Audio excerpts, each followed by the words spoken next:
आपण problem solve करूयात. We have to differentiate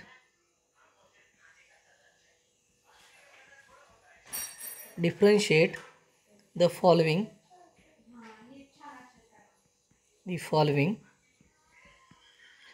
with respect to x. आपल्याला derivative काढायचा आहे विथ रिस्पेक्ट टू x. पहिलं एक्झाम्पल आहे y is equal to square root of sine x square, याचा derivative काढायचा आहे. आता इथे बघायचं स्क्वेअर रूटच्या आतमध्ये काय आहे, साइन एक्स स्क्वेअर आहे, बरोबर आहे. साइन एक्स स्क्वेअर म्हणजे एक्सपेक्षा वेगळी टर्म आहे, म्हणून परत आतल्या टर्मचा आपल्याला डेरिव्हेटिव्ह घ्यावा लागतो युजिंग चेन रूल, बरोबर. आपण हे डिफरन्शिएट करूयात. Differentiate with respect to x. मी हे डिफरन्शिएट करतो विथ रिस्पेक्ट टू एक्स. वायचा डेरिव्हेटिव्ह येणार आहे dy बाय dx, बरोबर. आता हे स्क्वेअर रूट फंक्शन आहे, तर इथं स्क्वेअर रूटचा डेरिव्हेटिव्ह काय येतो विथ रिस्पेक्ट टू एक्स, तर इथे येतो 1/2 रूट एक्स. रूट एक्सचा डेरिव्हेटिव्ह काय येतो 1/2 रूट एक्स. आता रूट साइन एक्स स्क्वेअरचा काय येणार आहे 1/2 रूट, आतली टर्म आहे तशीच साइन एक्स स्क्वेअर, बरोबर, इंटू परत काय करतो आपण चेन रूल यूज करून आतल्या टर्मचा डेरिव्हेटिव्ह म्हणजे d by d x of sine x square, बरोबर. इथपर्यंत आलं म्हणजे आपल्याला काय मिळालं इथं 1/2 रूट साइन एक्स स्क्वेअर, बरोबर. आता परत इथं आतमध्ये काय आलं, आता आपल्याला कशाचा डेरिव्हेटिव्ह काढायचा आहे साइन एक्स स्क्वेअर, बरोबर. आता साइन एक्स स्क्वेअरचा डेरिव्हेटिव्ह काढताना आपल्याला काय करावं लागेल, तर आतमध्ये साईनच्या काय आहे एक्स स्क्वेअर आहे, म्हणजे परत एकदा तुम्हाला काय वापरावं लागेल चेन रूल, बरोबर. आता साईनचा डेरिव्हेटिव्ह काय येतो कॉस, काय येतो कॉस, म्हणजे d by d x of sine x. Sine एक्सचा डेरिव्हेटिव्ह काय येतो मुलांनो कॉस एक्स येतो, बरोबर. इथं साइन एक्स स्क्वेअरचा काय येणार कॉस, आणि इथं काय एक्स स्क्वेअर आहे तसंच आतली टर्म, आणि परत आतल्या टर्मचा डेरिव्हेटिव्ह. आतली टर्म कोणती आता इथं एक्स स्क्वेअर, बरोबर. So is equal to 1/2 root sine x square, बरोबर, इंटू काय येणार कॉस एक्स स्क्वेअर इंटू आता एक्स स्क्वेअर हे पॉवर फंक्शन आहे. पॉवर फंक्शनचा डेरिव्हेटिव्ह कसा काढतो, पॉवर पुढे येणार म्हणजे 2 पुढे येणार, एक्सची पॉवर 1ने कमी येणार म्हणजे 2 - 1 किती येणार 1. सो फायनल आन्सर इथं हे 2 काय झालं कॅन्सल, मग इथं काय राहिलं वरती एक्स आणि कॉस एक्स स्क्वेअर. एक्स आणि कॉस एक्स स्क्वेअरने 1ला मल्टिप्लाय केल्यानंतर ती टर्म आहे तशीच राहणार x into cos x square आणि डिवायडेड बाय काय राहणार साइन एक्स स्क्वेअर. सो या टाईपमध्ये तुम्हाला ॲन्सर मिळणार आहे. हे झालं first example. Now we see second example, बरोबर. दुसरं एक्झाम्पल घेऊयात आपण.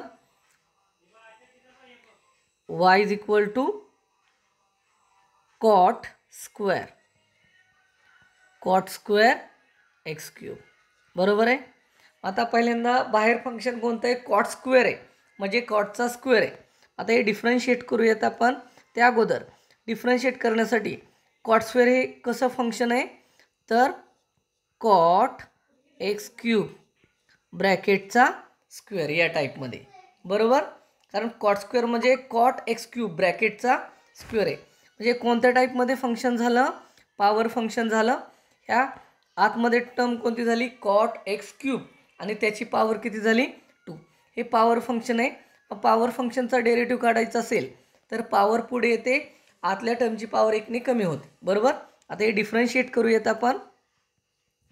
Differentiate with respect to x. So वायचा डेरिव्हेटिव्ह येणार आहे d y by d x is equal to, आता हे पॉवर फंक्शन आहे, पॉवर कुठे येणार पुढे, आणि कॉट एक्स क्यूबची पॉवर 1ने कमी 2 - 1 1 आले, आणि परत आतल्या टर्मचा डेरिव्हेटिव्ह. आता आतली टर्म कोणती आहे कॉट एक्स क्यूब, म्हणजे डेरिव्हेटिव्ह कशाचं येणार कॉट एक्स क्यूब, बरोबर.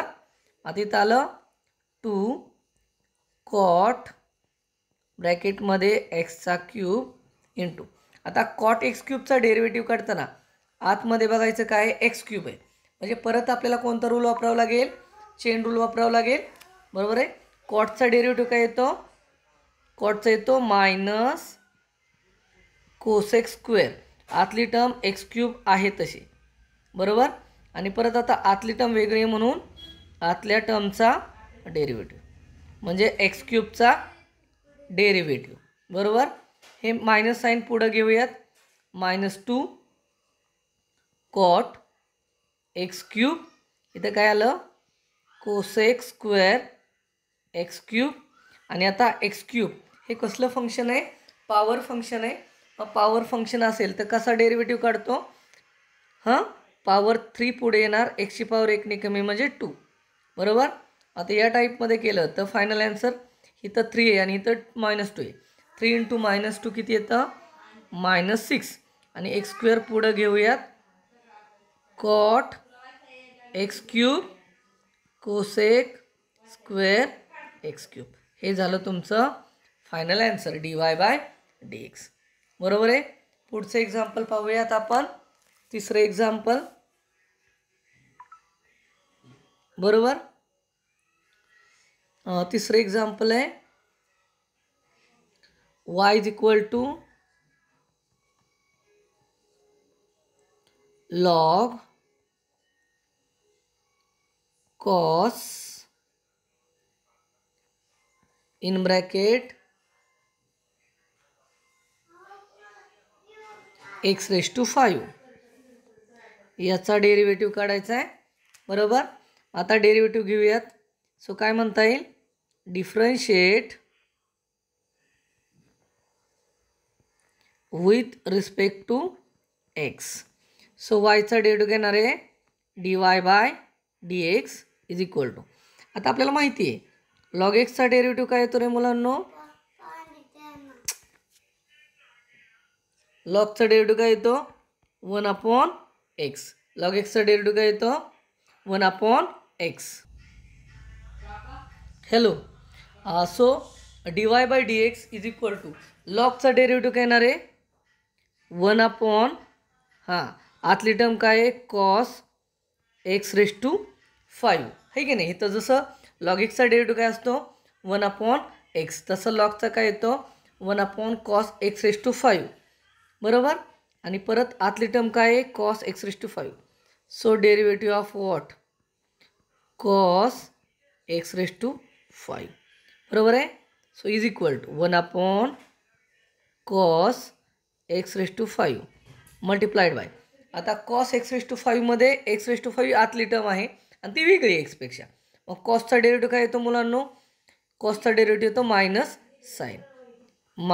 साईन, आतली टर्म x⁵ आहे तशीच आणि परत आतल्या टर्मचा डेरिव्हेटिव्ह म्हणजे कोणता x⁵चा डेरिव्हेटिव्ह म्हणजे किती आलं हे पुढे घेऊया, -sin x⁵ × 1 -sin x⁵ divided by cos x⁵ into x⁵चा डेरिव्हेटिव्ह पॉवर फंक्शन आहे, पॉवर 5 पुढे येणार, एक्सची पॉवर 1ने म्हणजे कमी म्हणजे 5x⁴.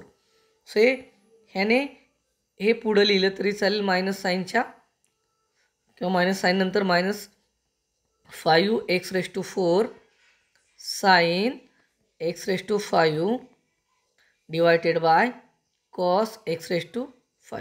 पण आपल्याला माहिती आहे टॅन काय असतं, tan theta sine theta upon cos theta. मग सेम इथं साइन x⁵ आणि अपॉन कॉस x⁵, म्हणजे काय झालं साइन अपॉन कॉस काय असतं टॅन, म्हणजे फायनल आन्सर झालं 5x⁴ टॅन x⁵. सो हे तुमचं फायनल झालं answer dy/dx. Okay, so we stop here.